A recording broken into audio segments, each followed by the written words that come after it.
ტაილანდის დედაქალაქის ბანგკოკის ცენტრში მომხდარი აფეთქებების სერიის შედეგად 3 ადამიანი გარდაიცვალა და 75 დაშავდა. დაშავებულთა შორის უცხო ქვეყნის მოქალაქეებიც არიან. ქვეყნის პრემიერ-მინისტრის მოადგილის განცხადებით, ყუმბარმტყორცნიდან სროლა ოპოზიციის ბანაკის მხრიდან განხორციელდა. თავისუფლებ წითელპერანგიანების ლიდერების მტკიცებით, მათ მომხრეებს იარაღი არ გამოუყენებიათ. სამხედროებმა დაადასტურეს ის ინფორმაცია, რომ სროლა M79 ტიპის ყუმბარმტყორცნიდან 5-ჯერ განხორციელდა. 3 ყუმბარა მეტროს ერთ-ერთ სადგურზე აფეთქდა, ერთი ყუმბარა 5 ვარსკვლავიანი სასტუმროს მახლობლად დაეცა, ხოლო უკანასკნელი აფეთქდა ბანკის შენობის გვერდით. მომხდარმა დემონსტრანტებსა და პოლიციას შორის დაპირისპირება კიდევ უფრო გაამწვავა. მსგავსი ინციდენტი 10 აპრილსაც განხორციელდა, როდესაც ყუმბარმტყორცნი პოლიციის წარმომადგენლებს ესროლეს.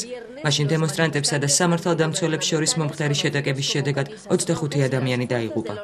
ოპოზიცია ხელისუფლებისგან რიგ გარეშე არჩევნების ჩატარებას ითხოვს.